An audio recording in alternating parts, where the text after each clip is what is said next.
searched lonely dock images, and this is what came up. It's Pixels. beautiful. I'm so happy. All right. Dock where all my friends left me behind. Where are you? I'm sorry. And we start. So, episode 8. I don't think we have any announcements because all the news is the same right now as it was 2 hours ago, or an hour ago, 2 hours ago, yeah. But since this will be coming out 1 week after the other one, thank you for all the amazing new followers, subscribers, and supporters we have of all the things. You're amazing people. This has been fun. Actually, though, to recap, what was a pretty eventful but quick session of waking up at the Elisa Regional, small conversations and processing of everything that happened the night before. Some people learned completely new information of what was even happening. Where did the stone come from? What kind of soup was it in? And all of the things like that. And oh my gosh, roasted in the chat. Thank you, Sally. It was a joke. And so anyway, as everyone was then briefed and ready to go, the conversation then leaned into Evening Breeze, peeking their head into the conversation. Curious about what this government-funded or government-backed group of people were doing, being paid to stay at their inn, while some of the patrons who heard of that were also just kind of curious of, oh, what are these people doing here? What do they care about? What are they interested in? Who are they working for and why? After those questions were answered, breakfast was quickly had. A bowl carrying a magical stone was dashed through town to then get it to the lake, where conversation was then fully discussed of, wait, what are we doing? What are we doing with the stone? Who's getting in this boat? Who's not getting in this boat? Thule, thank you for getting us this boat. Hello, Zach, whose name is actually Tumlin, and we will all remember that. And it's all very much kept in our notes, written in Sharpie, so we may never forget on our souls. So, half of the party got into a boat and rowed off towards the lake. Half of the party lonely sits on the dock that Tim is pointing to. And so then, as the party rowed out about 60 feet into the lake, crabs, also to be seen in Tim's background, just tiny little crabs, bumped into the bottom of the boat and began to rock. Pilgrim held a stone out, magically drifted it across the surface of the lake, and then a chula, a small baby chul, leapt out of the water, grabbed onto it with one claw, and as he focused to keep the stone in his own power, the chula hung from it and is now partially submerged in the lake as everyone hears Pilgrim shout out some commands, some thoughts, his panic, grabbing onto the boat.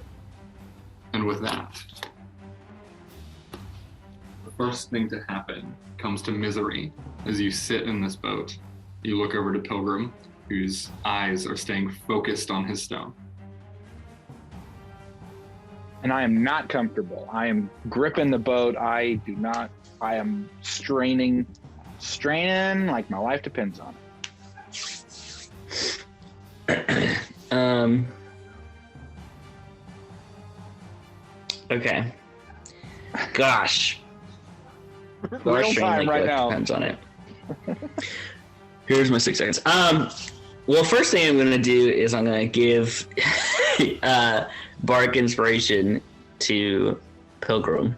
Okay. Just like, or I guess I have some sort of instrument, so I play a little song to help him hold on. Well, to be used later in whatever way he wants. So that's a D6 for you, Stephen. Oh yeah, jogging. And then I'm going to. Can I do that? How far away is it? How far away is what? Is the crab that is hanging on the thing? 30 feet. Shoot. Okay. And I'm vomiting blood now. Dang. Wait, it's not actually hurting you, is it? No, but I'm not. I'm supposed to be able to lift 10 pounds with this, so this is really hurting my noggin right now. Mm-hmm. Yeah. I mean, I feel like you just gotta let go, but I'll try to attack the crab to. Oh, I have nothing. I can throw a dagger. I'm gonna throw a dagger at the crab to maybe get it to let go. Yeah. And you said it's 30 feet, so I have disadvantage on this. Yeah. Yeah. I think 20 feet is the cutoff for the. Yep.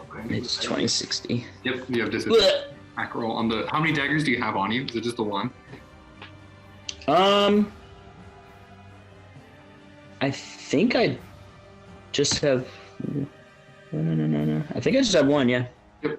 Right. So you take your one dagger. It's gonna end up in the lake. Yep. And I super missed. I rolled an 8.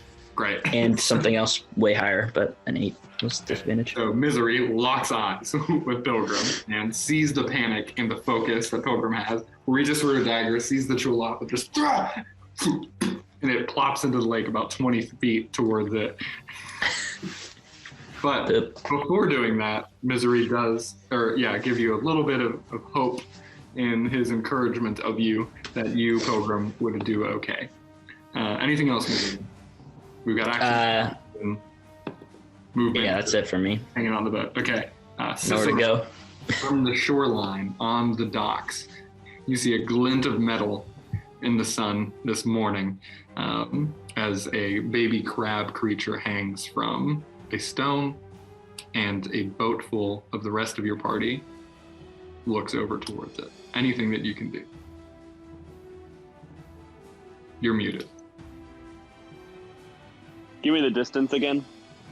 They're both 60 feet away from you right now.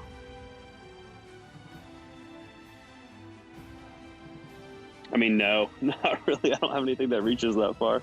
Okay. So anything you want to say? Anything you want to prepare? I'm looking to see if I have anything I want to prepare.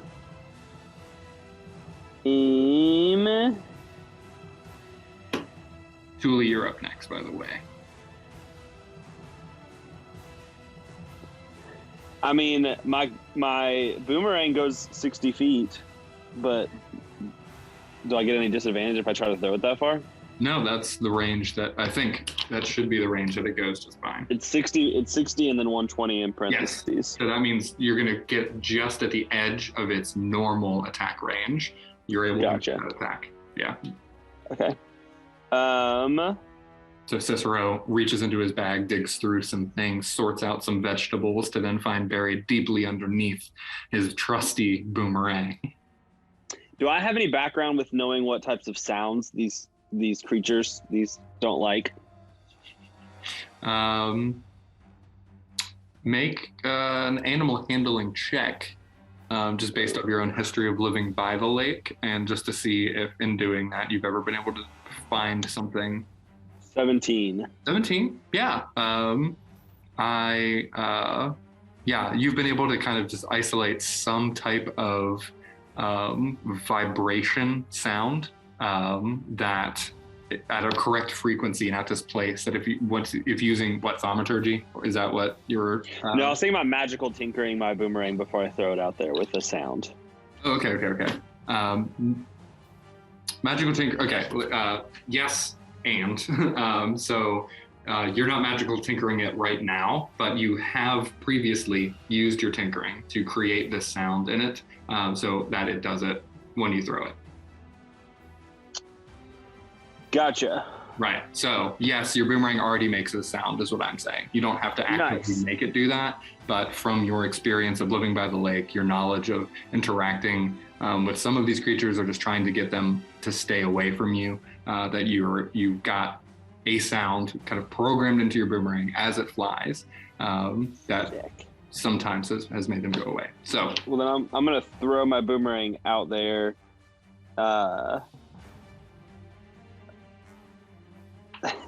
Attempting to like hit the crab / like I'm gonna err on the side of caution, where if I do miss, I'll miss wide and not hit my friends. Yeah, for sure. No, that's not a risk at all. Go ahead and roll your attack though.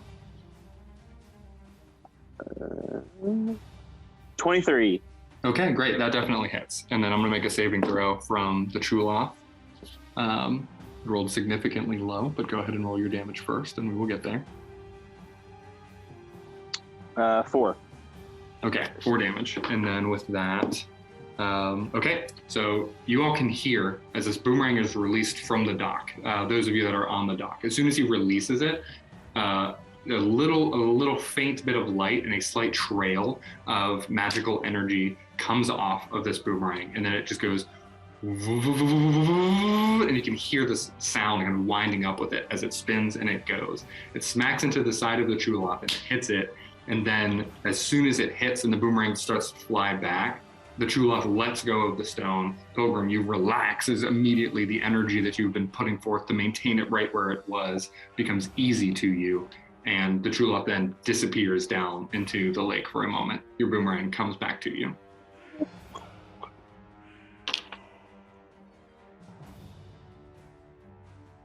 Okay, anything else with your turn? Nope. Okay, with that, only those of you that are on the boat. So this will include Misery, and I'll update him when he gets back. Oh wait, this is supposed to be, the camera's supposed to be facing. He can hear you. Okay, the camera's supposed to be facing the other way, sorry. Okay, cool. For those of you on the boat, as this creature lets go, all of you can see it. Let me turn you so you can actually see. It starts to swim just over the surface, and it's heading towards the dock. And after that,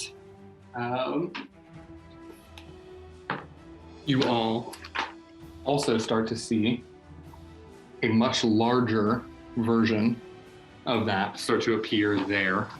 And it's just slightly hovering out of the water, that its eyes have peeked over, but for a moment you can see the length of its body and the size of its claws as it's peeking out. It is significantly larger than the versions of this that you've fought before.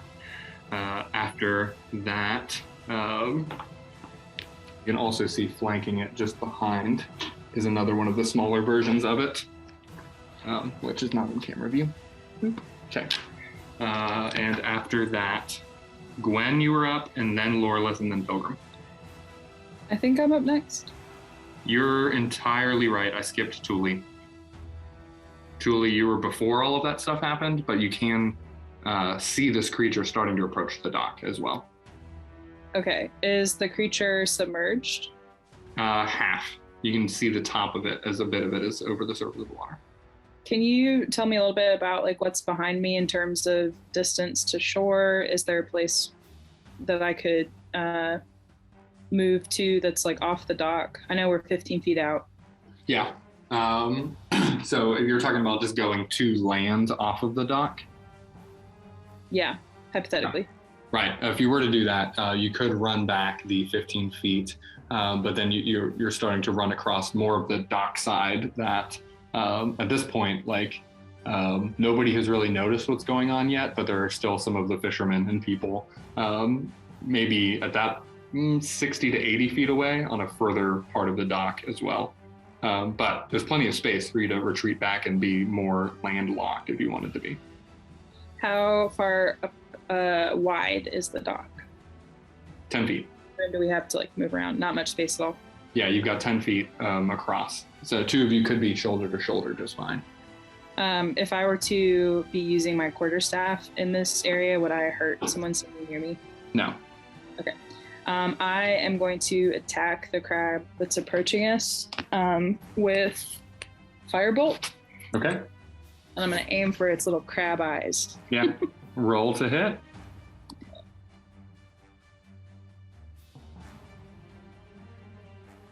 $13. I don't remember. That's a great question. That does not hit. Okay, so your fire blasts over the top of the creature, but as it hits some of the water and steam starts to rise out, you don't hear or see any confirmation that it hurt the creature. Okay. I am gonna go ahead, I think, and use as a bonus action. No, I'm not. Okay. That's gonna be my turn. Okay. Then after Tuli, the Chul and the Chuloth appear off in the distance, and then it's Gwen's turn. Gwen, you see these a larger creature and another smaller one start to appear. They're moving generally towards the boat, but are kind of hovering and stopping somewhere in the between of the stone and the boat as another one heads off towards the docks. Can we talk during? I don't remember. Yeah, absolutely. Do we want to head back, fight them as a group, or do we want to fight them here? And you can say that as your turn. We have to wait until other turns for people to respond.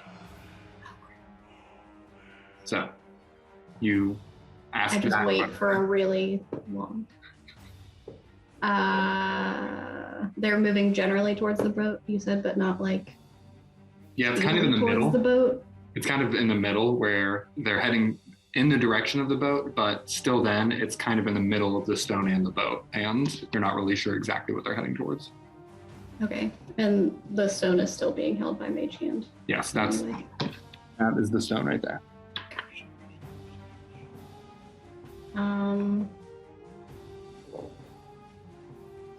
I hate to, but can I just hold an attack? Yeah, absolutely. Until they either like approach us or are like trying to finagle the stone away. I just don't want to engage if they're not actually going to attack us. Right. Okay. Yeah, that's good. Okay. Is that all for your turn? Yep. And the question that I asked that I will wait 20 minutes for an answer to. Yep. So at the end of Pilgrim's turn, Pilgrim said, are we giving them the stone or am I holding on to it? And then right. And then Gwen also asked, are we doing this here or are we taking them back to the dock? And then can I still answer Pilgrim's question? I forgot. Oh, sure, yeah. Yeah, you can do that too. I don't think we should give them the stone, but I trust you, Pilgrim. Okay. Lorelith, hearing just some general chatter from the distance. You can't tell exactly what's being said on the boat. But Cicero threw his boomerang, it came back to him, and then he gained the attention of one of these creatures. I want to cast Hunter's Mark on Big Daddy Tool. Okay. Loop. And then, that gives me a bonus action, right? That is a bonus action, I think. That is a bonus action. Yes. That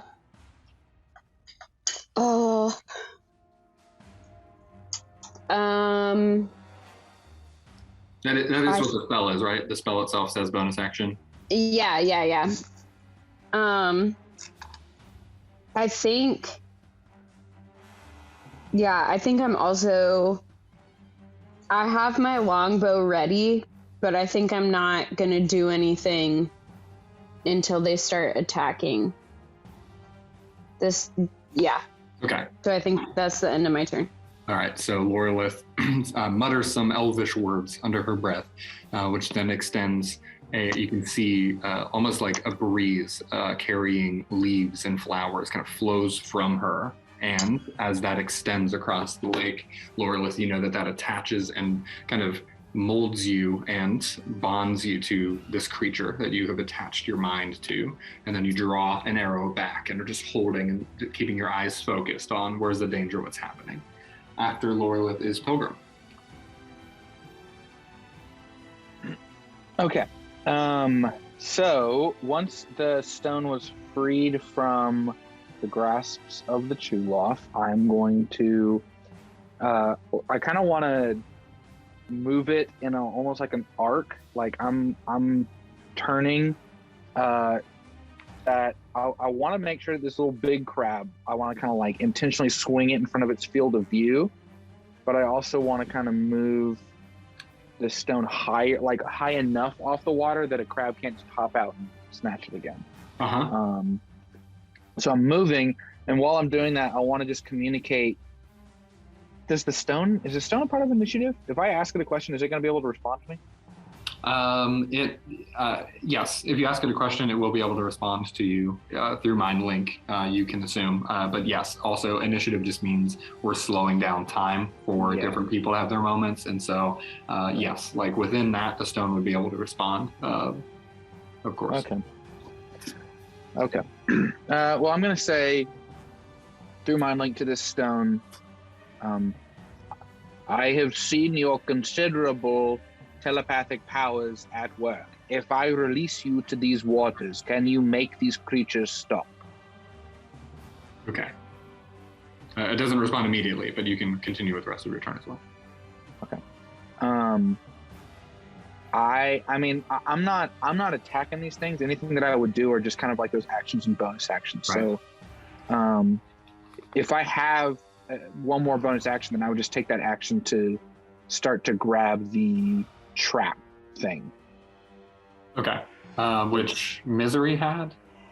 I think so. So I mean, maybe it's literally just like I'm reaching my arm out to like gesturing, like give it kind of thing. Okay. So first thing is you take the stone and you just kind of arc it up and over to move it. Yeah. You do see that this creature, the larger one, does swim up and try to lash and grab it, but it does miss. It doesn't get a hang of it or anything, but you can see that grabbing onto that stone clearly was a part of its motivation and what it was doing. And you arc it by and move it across. Keeping it at that 30 feet distance, or do you want to start moving it closer to you? I think I still keep it just about as if it was locked in place, and I just kind of swung it in a kind of diagonal arc up and over towards the crabs. Okay, got it. It was like both to get it out of their reach and also to kind of direct them away from the people on the land. Yes, okay, good. So you do that, it responds, you send your message out towards the stone of asking it that question, and then you are also just waving your hand around, just trying to reach. Yeah, basically. And that's it for me. Okay. After that, you all see one additional creature swim up of a smaller Chuloth size next to the larger one before Misery is up. And of course, you hear both Gwen's question of, are we doing this here or are we going back? As she is the one who is rowing, but also is now stopped the boat and has her sword ready and is just trying to figure out what is the next step. You are up, Misery. Okay. I guess I'll, she probably doesn't care much about my answer, but I'll say, I'm doing this here. Let's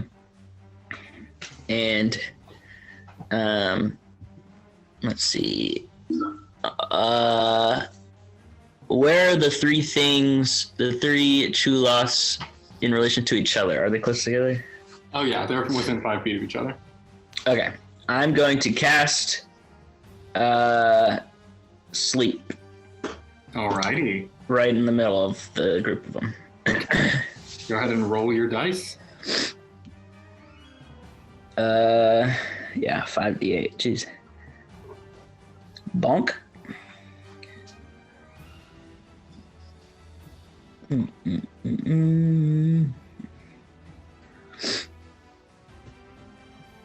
Two, 3, 4, 5. That is 24. 24. All right. 24. One of the Chuloth sinks and heads deep into the lake surface as your spell goes out, and one of them falls asleep and is charmed and heads deep into the depths of the lake. Anything else for your turn? I think that will have to be it. All right. Yeah, I don't have any other bonus actions. Yeah, that's it. All right. Cicero is up. Thule is up next. Don't let me forget. I don't want to skip Thule again. So, Dan, one of them is asleep. Can I see the other one? Yeah, you can see the other one. Okay, do I know that they're kind of charging towards me, or is that under the water? You can see the one that's charging towards you, yeah. Great, awesome. Other question. Cantrips cost actions? Depending on what they are either an action or a bonus action. It says on them what they are. This says at will. Yes, that means you can cast it at any point. What is it? It's Prestidigitation. Yeah, it's an action. Oh. Is that will or I didn't hear you? It is an action. There should be a duration or a casting time, something like that. Casting time, it'll say. One action. Yep, I see Yes. it. Okay, cool. How far is that guy that's charging at me? 20 feet. Great. With the prestidigitation, it says I can create a non-magical trinket or an illusory image. Yeah. Could I make a fake orb? Yeah, you could. Nice. I want to make a fake orb. Okay. And I'm going to hold it up high. Yep. And I'm going to say, ooh, look what I have. Come get me. Ooh. Where exactly are you creating this image? It has to be in my hand. That can fit in your hand. Oh, it can fit in your hand. It means size-wise, but I think, what is the range of the spell? 10 feet. Okay, so you can put it anywhere within 10 feet of you. Just its size. That's interesting. Yeah. How big is the dock? 10 feet across, 15 feet long. And And you are behind your two allies at the edge of it. if someone else touches it, does it still stay alive? Your spell? Yeah. Yeah. Sweet. I'm going to say, hey, Loreleth, catch. And I'm going to toss her my illusory image that looks just like the orb. Okay. Anything else? Nope, that's it. All right, we will get to her when we get to her. Thule, you are up. Okay, I am gonna try and hit this crab guy again if he Okay. is still out of the water. Yes, he is still. So I'm gonna try and hit him with firebolt. go for it. That's a nat 20, baby. Yes. Rachel, you've been having such a hard time with rolling to hit stuff. Finally. All And I right. definitely do the kami ha motion. Okay. So it's what is the damage die for the firebolt? It's a 2d10. Wait, what? It's a It says 2d10 on D&D Beyond. So it's a d10. D10. Yes, with the crit. Then it probably already gave you the 2d10 did. for critting. Yes. did. So go ahead and roll that for your damage. 18, baby. Oh my gosh. So as you extend your hands forward, streams of fire shoot across and completely light up the back of this creature. When the light... This crap. What? So it's just funny that out of nowhere, I just Yeah. barbecue this crap. Oh my gosh, yes. And so it completely clears the back of it, and steam and black smoke and this awful smell of this burning shell hits the dock, and there are parts of it that are still lit and massive holes throughout it of where this fire has burned through, and this exposed flesh is on its back as well. Thule, you charred up a good portion of what was exposed. Anything else? Is it who is it closest to? Both of you at the front of the dock, Lorelith and Thule. Okay. Is it within 5 feet of me? No, it's still about 20 feet away. Okay, never mind. I will. That is the end of my turn. Okay, got it. After Thule, this creature is then going to finish swimming up and immediately head towards Lorelith, and it's going to jump and dive out of the water, and in an attempt to both kind of attack you and reach for this orb, it just starts clawing out and using all of its energy to just get up close towards you. And so with that, it rolls a 18 to hit. Your armor class is...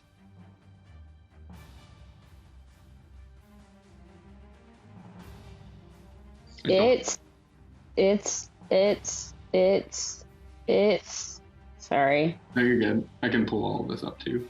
Should have had. I know I have 13 hit points. My armor class is 11. Okay, got it. So let me actually pull up the campaign so I can see everyone's armor class at the same time too.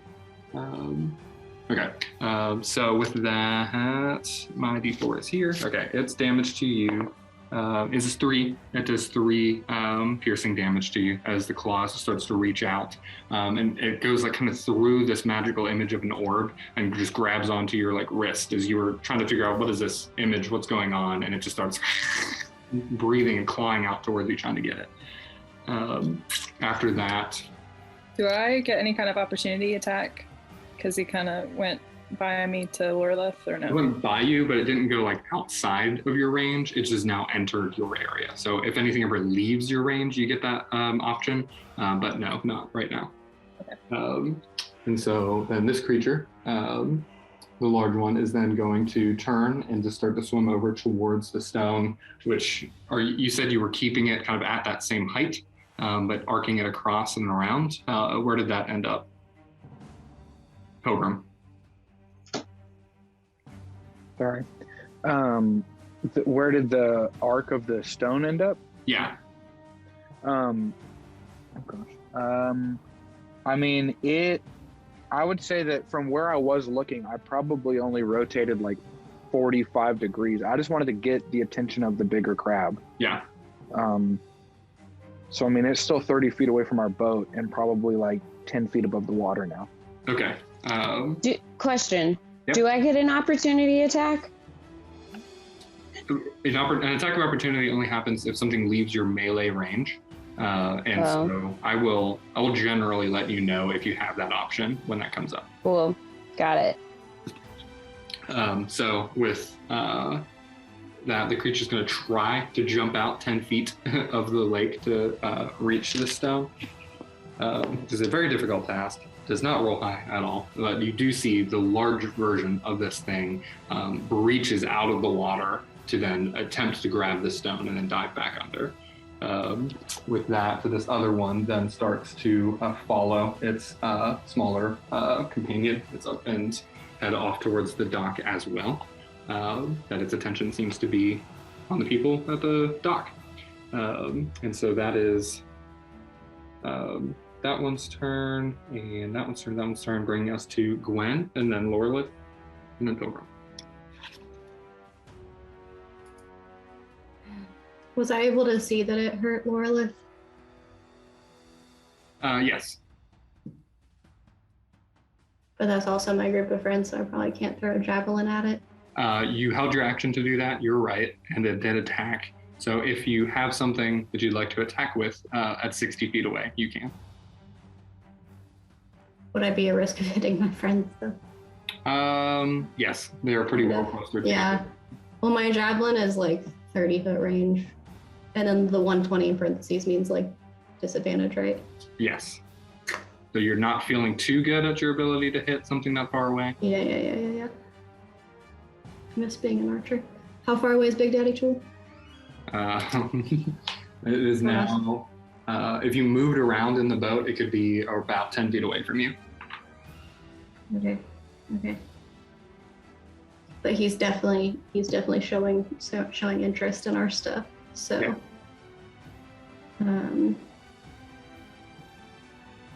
I guess Pilgrim also didn't attack him. I just feel really nervous about attacking, but I guess his friend is attacking our friends, so it's fine. Can I still use my like held action against him then, or does this just count as my action? This is your actual action now. Actual action. All right. I guess I'll throw a javelin at him. Okay, That is great. the Roll. best I can do.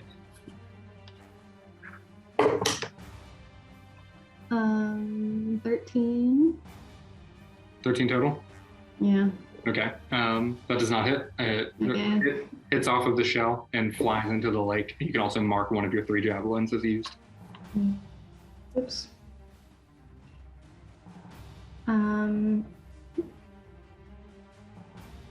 Yep. That's all. Okay, got it. After Gwen is Lorelith. Can I initiate 2-weapon fighting? Yeah, that's just something you can do. Your action can be used to an attack, and then your bonus action can be used to attack with something else. Okay, great. So I'm going to use my spear on the one that, because there's still one on me, right? Yes, absolutely, yeah. I'm gonna use my spear on that one. Okay. Roll. So. No, that's not right. Sorry.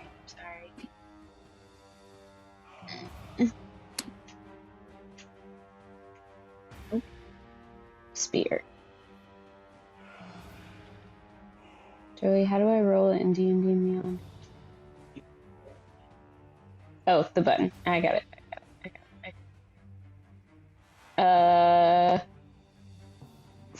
4? Wait, that's not right. That's the damage? Oh. Hold on. I just hit the... Okay. Yeah. No! I got a 1! Oh, brother. All right. Oh my gosh! As this creature is crawling up on you and starting to claw out, Sorry. you reach for your spear and stumble with it and try to freak out to attack, but it falls down and your spear is just landing on the dock next to you. You can still attack with another weapon as your 2-weapon fighting if you have one. And also, can you let me know, is Hunter's Mark a concentration spell, by the way? It is a... I have like an asterisk and say concentration next to it. Yes, it's a concentration spell, so it's on Big Daddy Chul over there. I forgot that when you were attacked. So if you could just roll a d20 for me, or roll a Constitution saving throw is what it really is. If you want to press that on the app. You have to roll a 10.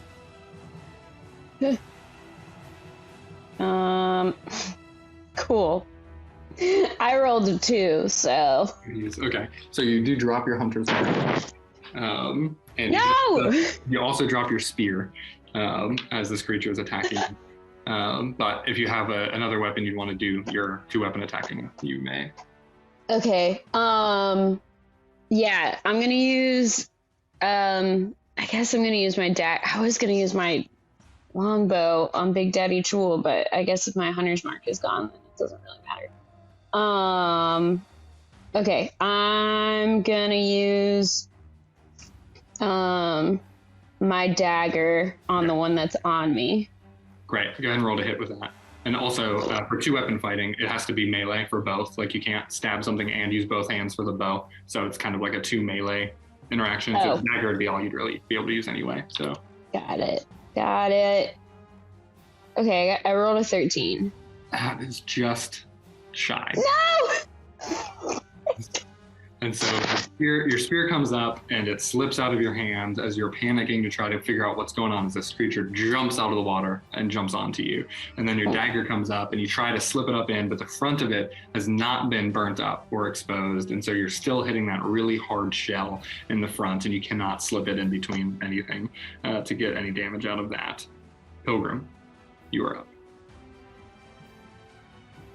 Have I heard from the stone since asking it a question? Yes, in the interim, as the whole turn has passed,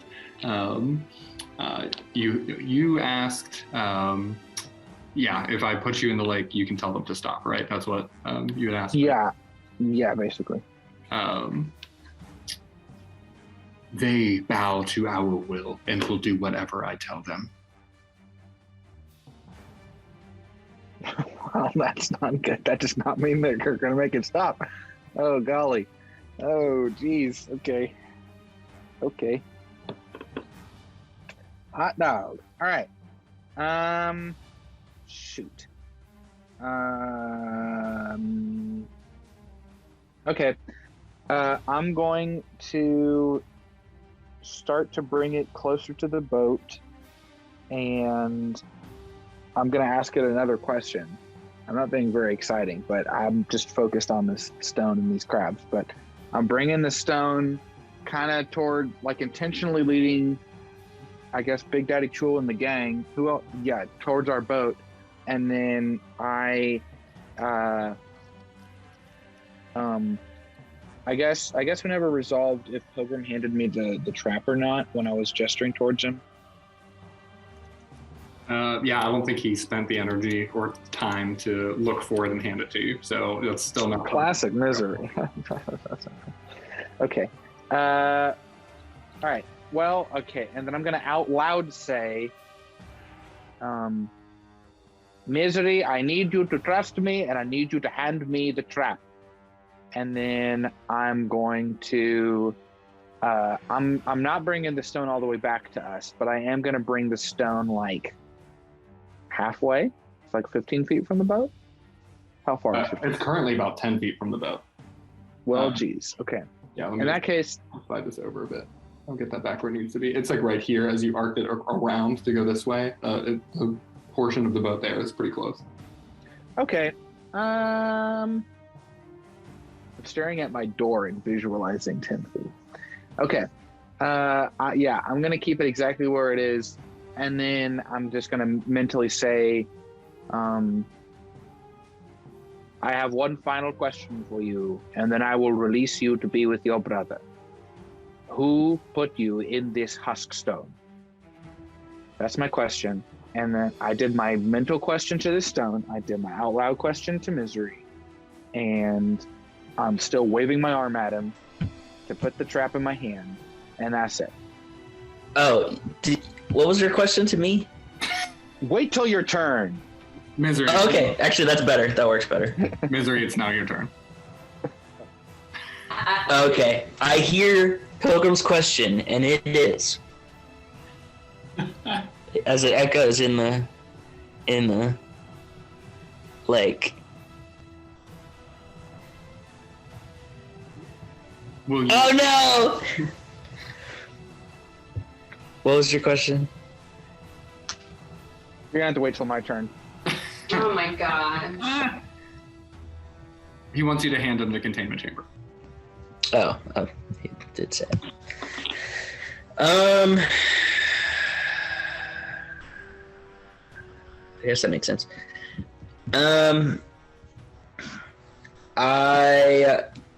I will do that.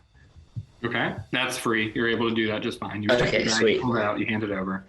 Floop. Real smooth.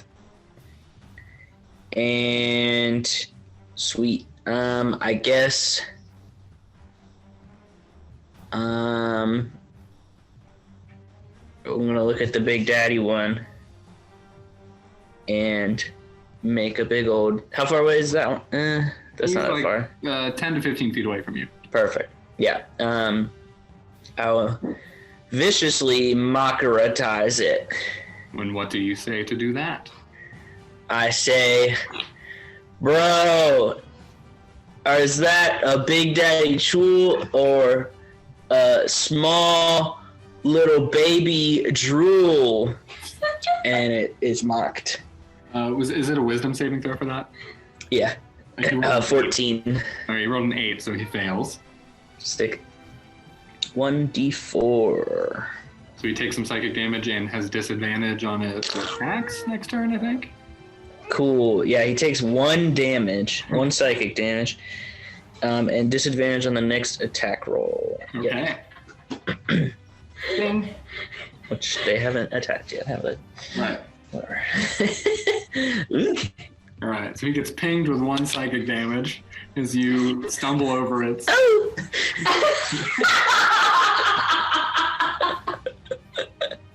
Over that mocking call.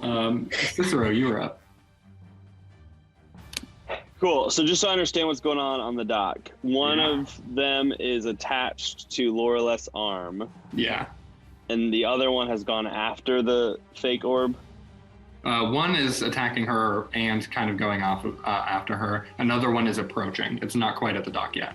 And that's what the dice is right there? Yeah. It's about 20 feet away. Cool. And going after the orb, which is still in her hand. Maybe. It's still 20 feet away. You don't know what. I don't know what. Okay. Can I move up a little bit and see if it's still in her hand? Yeah. As long as you're like focusing on that and creating it, it is still there. Okay. I can cast up to 3 at a time. How is this? If you cast the spell multiple times, you can have up to 3 of its non-instantaneous effects active at a time. Are you talking about magical tinkering? Yes. That's not No, I'm talking prestidigitation. I'm talking about prestidigitation. That you can create one thing. This is I can have up to 3. You have to cast it again, though. I don't think you're looking at like magical. What you're describing, having 3 activated at one time, is magical tinkering. That is specific language from it. No, I have the same thing on thaumaturgy, Dan. You can cast it multiple times. Prestidigitation, I have it up. I have it pulled up, and it says if you can cast this spell multiple times, you can have up to 3 of its non-instantaneous effects active at a time. Fascinating. Okay, cool. Yes, you can do that additionally. I mean, you're the DM, so you tell me. You're entirely right.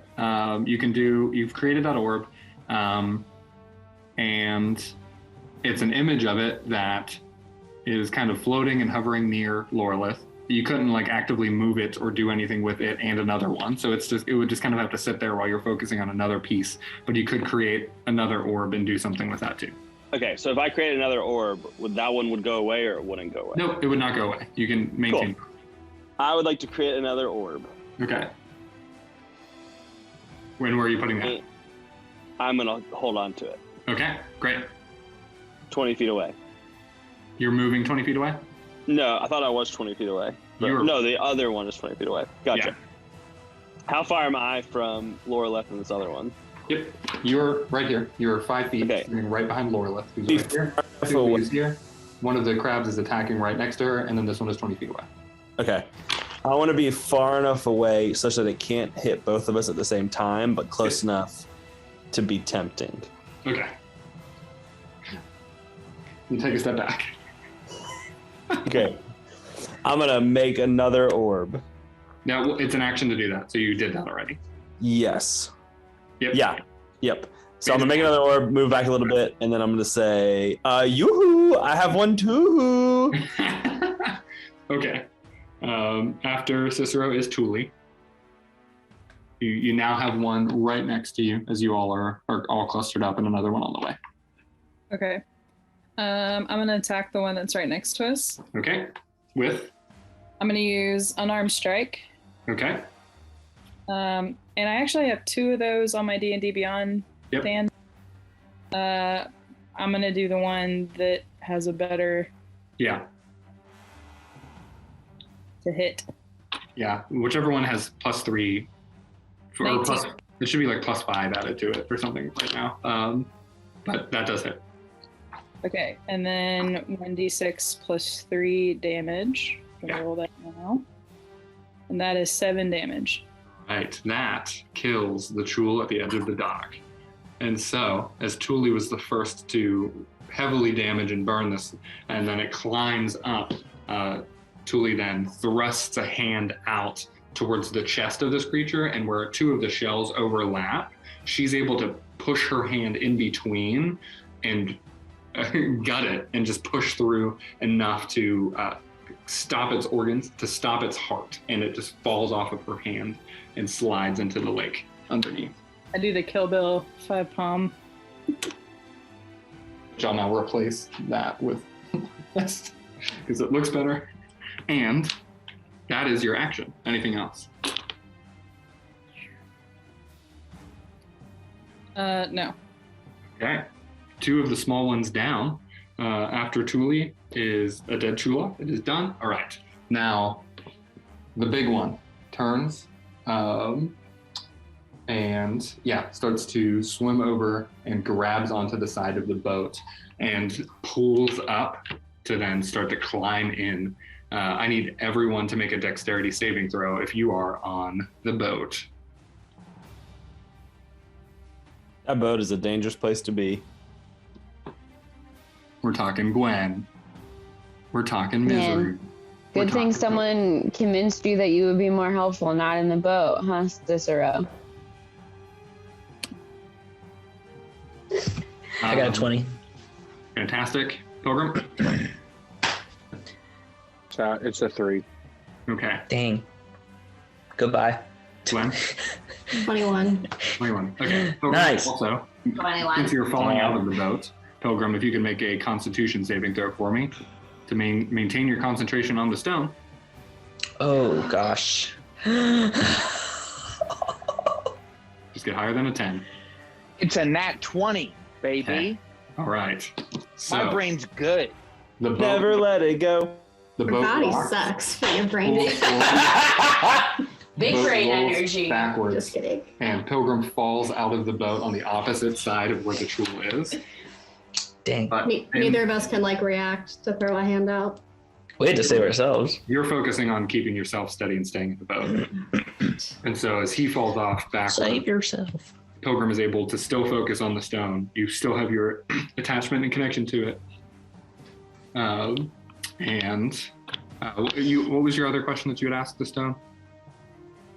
What's your favorite thing to do on a weekend? No, I asked it, who put it in the husk stone. Oh, that's right. That's right.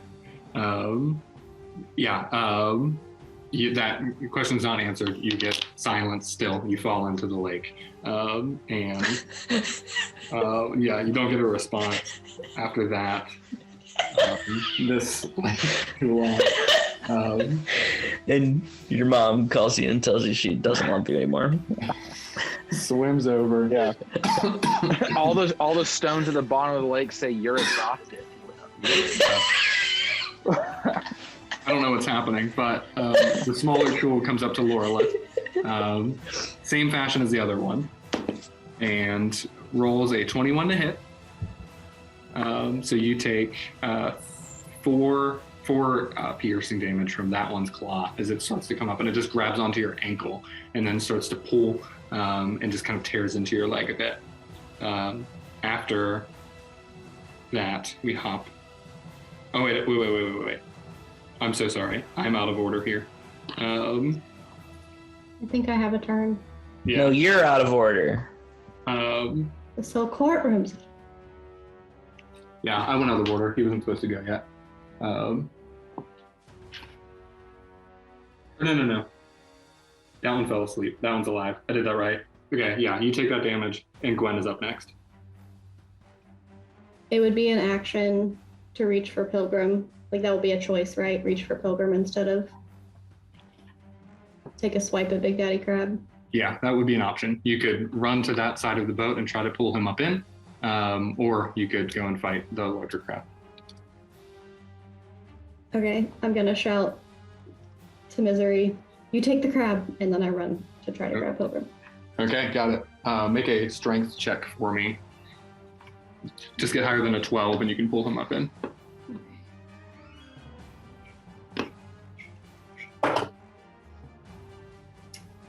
Right. Okay, 21. so I break his neck on the way up. Pilgrim, as you hit the water, maintain focus on the stone, and you're fully submerged. You see the hands of Gwen pierce the surface of the lake, grab your clothes around your throat, and just lift straight out. And as you gasp, the clothes doesn't do it by your throat. And you're lifted straight up out of the water before you could sink too deep. And then you're now prone in the boat as she lays you down. And you're back in and collected. Anything else for your turn? I can't make any more attacks, right? Correct. That will be all. Okay. After Gwen, Lorelith, and then Pilgrim.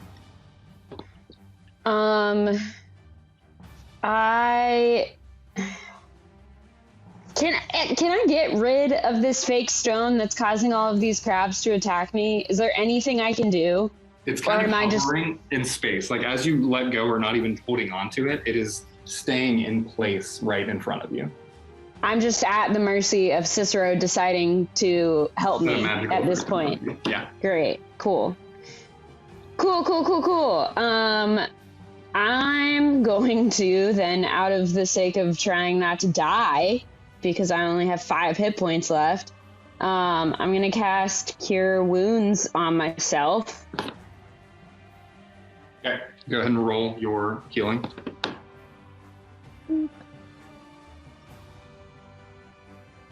Four.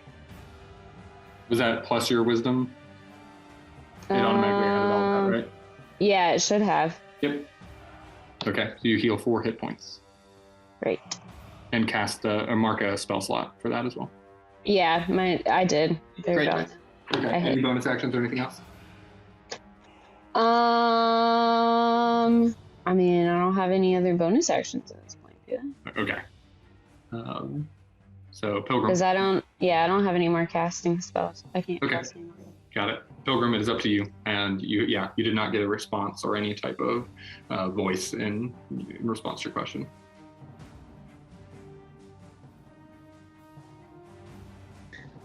Okay. And I'm prone now. And all that, that doesn't necessarily negate the actions I do. It just means that people have advantage if they attack me, basically. It takes half of your movement speed to stand back up. Oh, okay. Well, I can just lay on the ground like a little baby and do what I want to do, I think. Because this guy's holding onto the boat now, right? Yeah. He's big clawed guy onto Jewel, it, he's pulling like- it over to the side, working his way up. Like he's like inches from us. Yes. Okay. So I think what I want to do then is, can you tell me what's his motivation? What's he focused on? Is he focused on me or is he focused on the other two people? Like, is he looking at me right now or at the people that didn't fall out of the boat? As you open your eyes and are laying down into the boat, trying to ascertain exactly what the creature is doing, it is now currently, it is looking at you and focused on you, but also, I just wanted to add, you also had to fight to keep the containment chamber in your hands, which you were able to do, but you were holding on to that as you fell into the lake and then were pulled back up. Right. Okay. I was hoping that he was focused on the other people, but that's okay. So I think what I want to do, that stone is like behind it now. So he doesn't even care about it anymore. He's like looking at me. The stone is behind him. Yep. Okay. So I want to basically pull it back, but I want to pull it back while letting go of its. I'll just fully lay out. Here's what I'm wanting to do, and I want to pull it back, knock it in the back of the head with the stone, while also disengaging from the stone, because I want to distract it as the stone falls into the water, and while it's distracted, I want to hit it with the chamber and capture it. Cool. Now you can do that. Okay. Yep. Moving the stone itself is a free action to you with Mage Hand. I will double check that. Yeah, I think moving it is either a bonus action or free. And then using your action for the containment chamber is really good. And I'm hoping, because it's basically, the guy's basically in between me and the stone, so it wouldn't be hard to just pull it back into the back of his head. You can use your action to control the hand. With that, you'd have to choose between moving the stone. You can simply release the stone. That is no problem. You can do that for free. But for you to move it and do all of that you want to do with it, that would be an action. Well, I could do a bonus action, right? To hit it with the chamber. The chamber itself is an action. Okay. Well, I'm just okay, but I can't like use. Okay. Well, here's what I might do instead, because as a bonus action, I can telekinetically shove. So could I shove the stone into the creature to distract it and then hit it with the chamber as my action? What is the range of your telekinesis? Telekinetic shove is 30 feet. So I mean, like, it's already locked in. The shove is like specifically to push something near you away from you. So you could use that on the creature. The target must succeed a strength saving throw or move 5 feet towards you or away from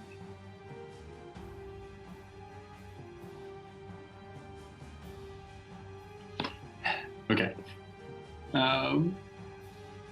It's a creature. We've been having a dialogue. It's a creature. Right. No, the telekinetic shove would have to specifically be on a creature, which is going to be different than the stone. Usually the telekinetic shove, it has to be on something like within 30 creature that you can see within 30 feet of you. The stone is not going to count as a creature for the purposes of telekinesis. I just have to figure out some way to distract it and hit it with the chamber. It's all I'm attempting. You can shove the creature and hit it with the thing if you wanted to double up on that. Yeah. Okay. Let me double check my skills real quick. Okay.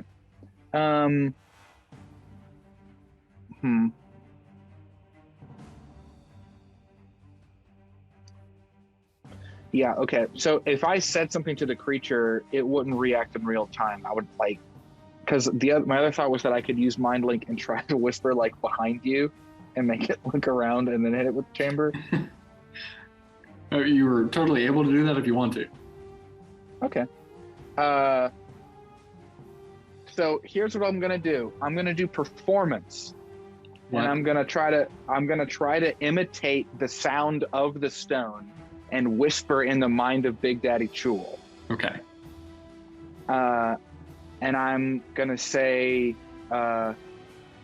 in my best stone impression to Big Daddy Chul, behind you. Okay. I'm with you, and you can do this. It's going to be a deception check, not a performance check. Oh, okay. All right. Well, it's the same. It's the same thing modifier. Let's see what happens. Fuck. I mean, heck. It's a 5 + 1, 6. Okay, great. You are able to send that mental word over to the creature. Okay. And then now you were physically smacking the head of this creature with a bottle. Yeah, basically. Okay, cool. As you do that, the creature itself makes a saving throw. Yeah. What is your animal handling modifier? Animal handling is +3. I would love if you said that instead of dexterity. Let me check something really quick. Because if it's dexterity, it's -1, and I'm going to slam myself into the bomb and capture myself. Rachel, you wanted to ask something? If only. Oh, I was just gonna say, I'll only ask this once, never again.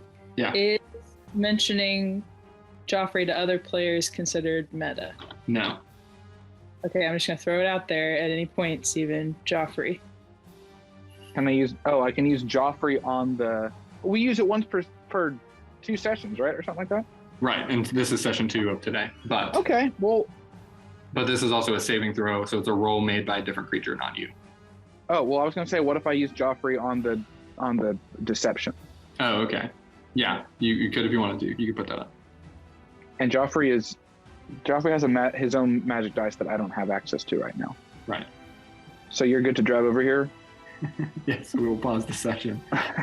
Make sure you can roll the die. Are you All right, okay? Are you putting up a vote for Joffrey in the deception check before? Oh yeah, that's my vote. My vote is to have the Joffrey roll to do my impression of the crab. No, of the stone to distract the crab. Everyone vote yes. Would you add it to the 6 or just re-roll? I would have him re-roll the die. Okay, then yeah. Okay, great. You got it. So, Misery and Tim said no. Good for them. Why?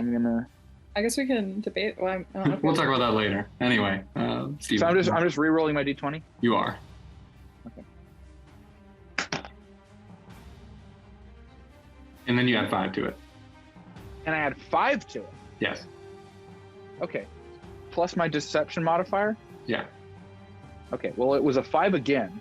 So it's a 5 + 1 is 6 + 5 is 11. Okay. It was not high enough to affect this creature's saving throw. However, what happened is right now, because of the rules of the way this containment chamber works, but you all don't know that yet because you haven't used it, you don't really know anything about it. But as of right now, the creature gets advantage on its saving throw for this. If you would have passed on this check, you could have taken away that advantage with your deception of it, but you did not. However, Okay. The first roll that I made for the saving throw for it to stay out of this containment chamber was a 2, and that is a failure, but it has advantage. Uh-huh. And so there's still one more roll that it has to make. And if it fails the second roll too, you catch Big Daddy Chul. However, it rolled a 16. So with that, you hit it on the head with the bottle, feel the bottle, the magical energy of it sort of power up, but then the creature does not go inside of it. Anything else? Okay. No, but I mean, I've let go of the rock, so it's gone. Okay. Okay. So you also let go of the rock. It hits the surface of the water. Yeah. Okay. After Pilgrim is Misery. Okay. So this containment thing, it's like reusable? We can like try again? You're not sure.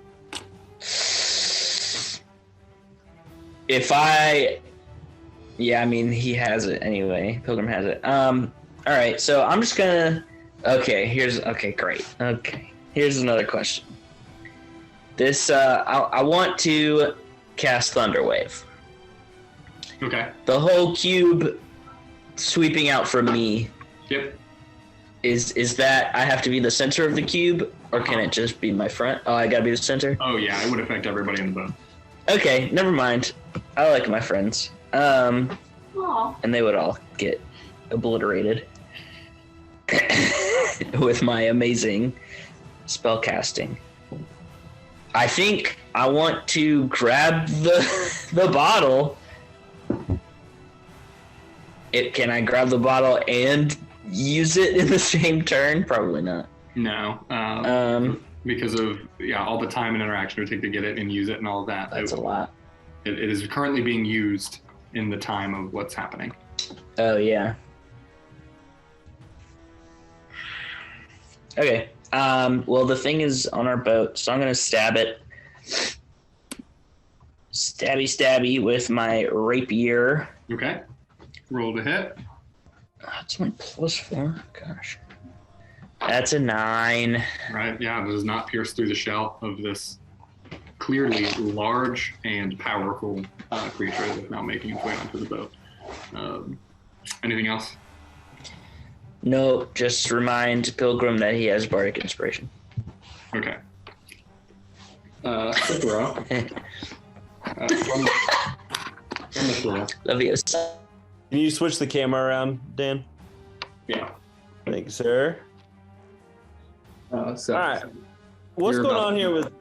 Yeah, I see me. I see everybody. What's going on here with Loreleth? She can attack still? Is it grabbed onto her arm?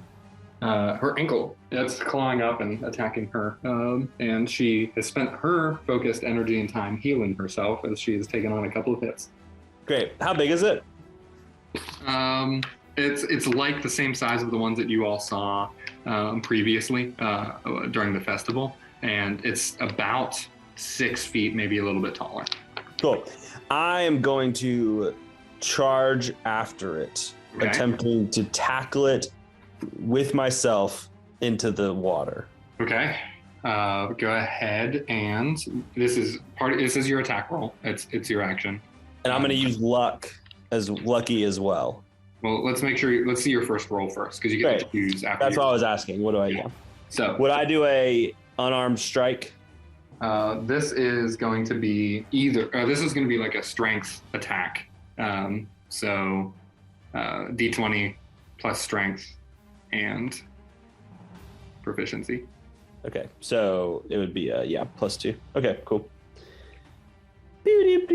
I'm gonna need my lucky. I rolled a 3. Yeah, use your luck. 2 is 5. So I just roll again. Yep. And mark off a use. I rolled a 9. Okay.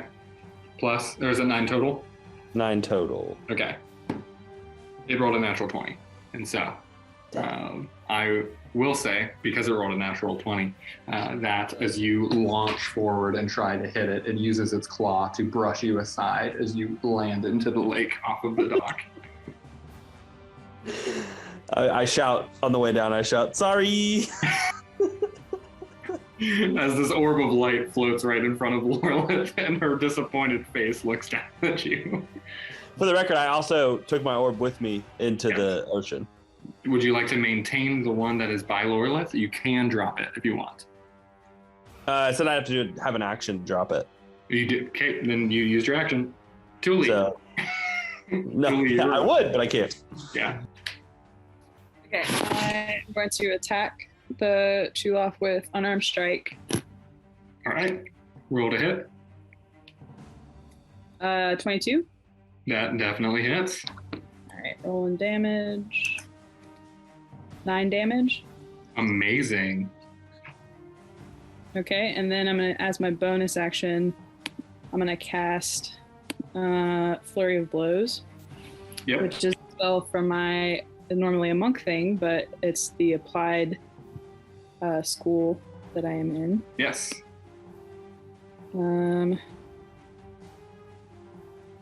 I think that this takes up 3 spell slots. Is that right?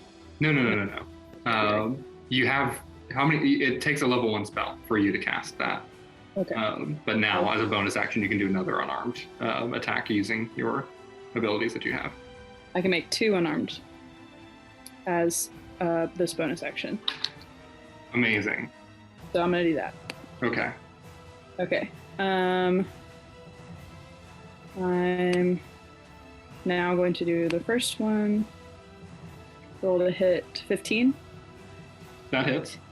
Okay. Do you want me to do roll to hit twice and then Yeah, go ahead damage? and just roll the other one. Second roll to hit is 20. Both. Not now. Yeah, both hit. 2 plus 3. Okay. Then I'm gonna roll damage.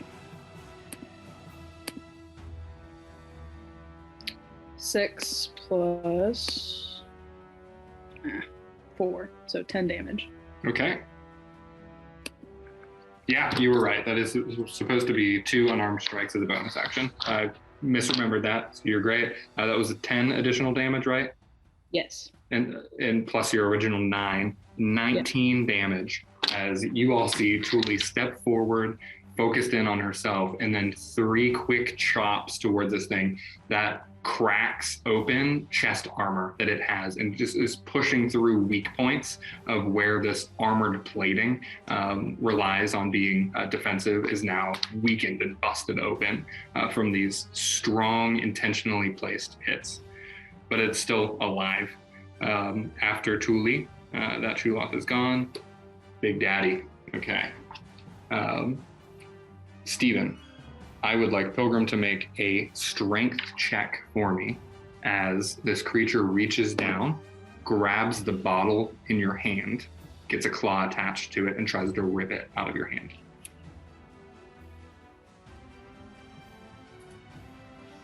I'm not before that one, right? I thought I was right after Julie. You were right after this creature. Right after the. Okay, just making sure. Before. Yep.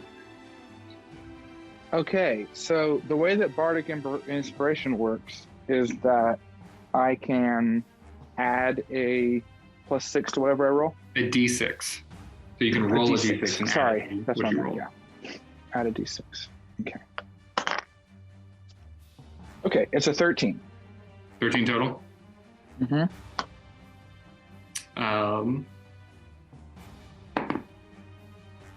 The creature rips the bottle out of your hand with a lot of great force. And so as you holding on with both hands and trying all that you can, the bottle is ripped out and it's looking down at it. And then it chitters. And then it looks back towards the water and goes to dive out of the boat.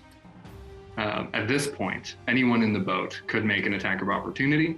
And also, it has to be a melee attack. You can either use this to grapple or wait, let me double check on that. I think you can use it to grapple and try to hold on to the creature, but it might just be physical attacks.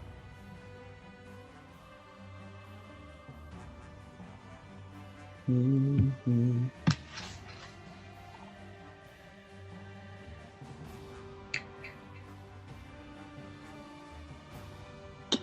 Nope. Okay. It can only be a physical, like, weapon attack as an attack of opportunity.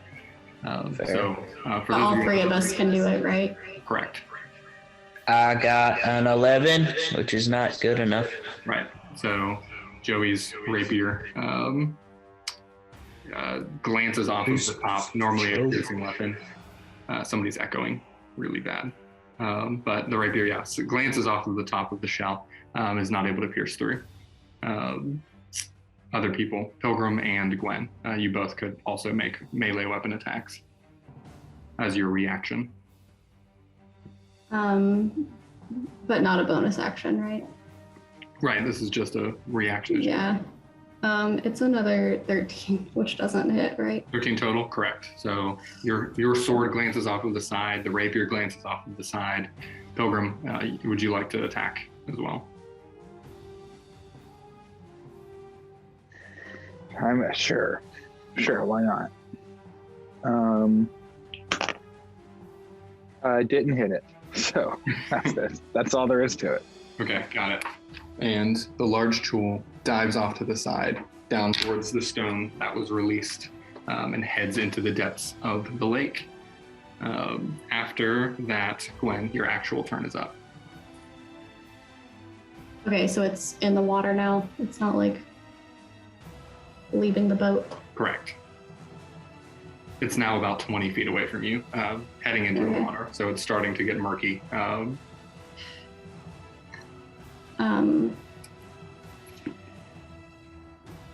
What? Okay, I'm sorry. Stupid question. I've never done it. I've never grappled. What would grappling entail? Is that like melee range? Yeah, if you were next to it, you can grab onto someone. You can try to. But not now. Yeah. Is it diving down, or is it like skimming across the lake? At this point, it's starting to dive under. It's almost completely submerged, but it's still about 10 feet away from you. Oh, 10 feet. Okay. Gwen's getting upset and nervous, and things aren't going well. So, Gwen would like to rage, please.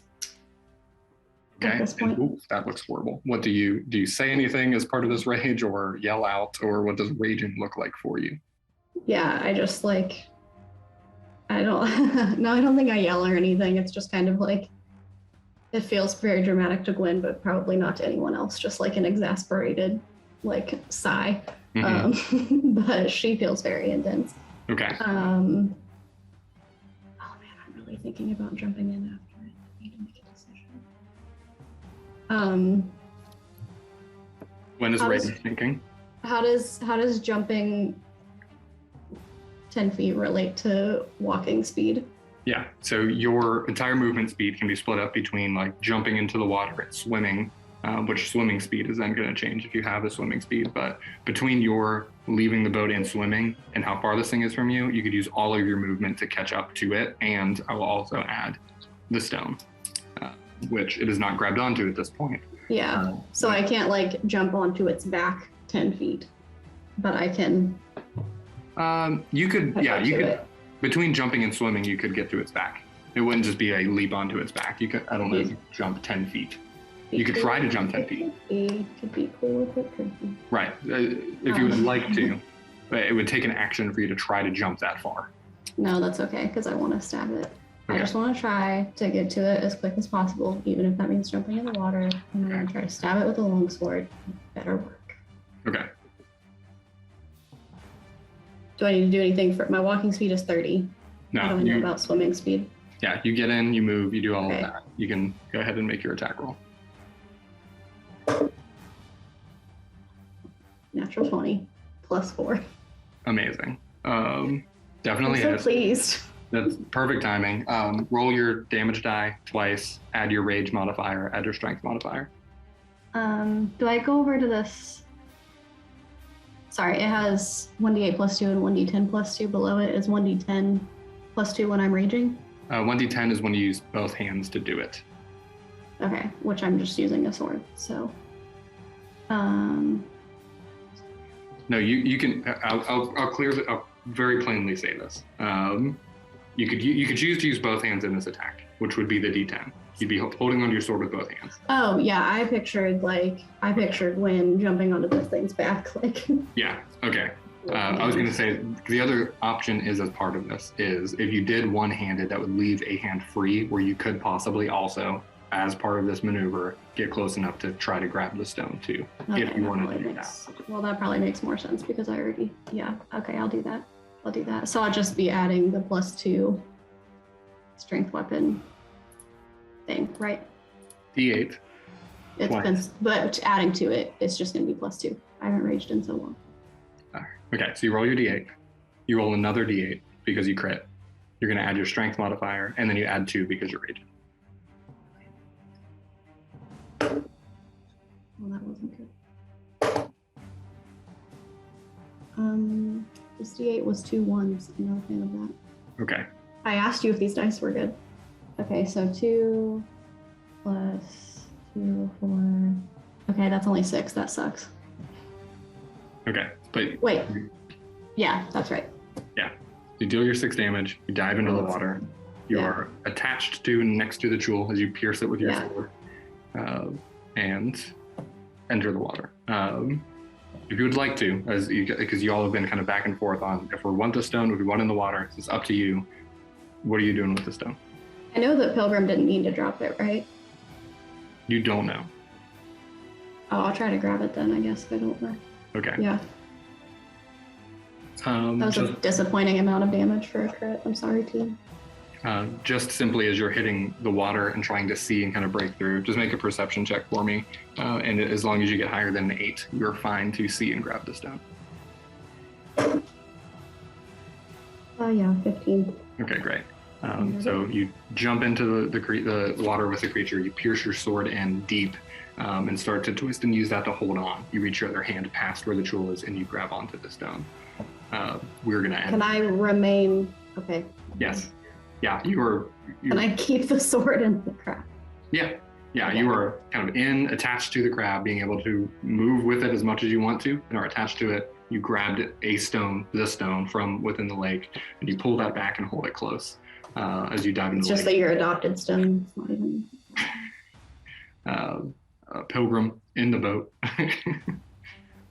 Misery watching this happen from standing, and everyone on the shore safe from the attacks from Thule just destroying everything that came close, and then Cicero flying himself into the lake.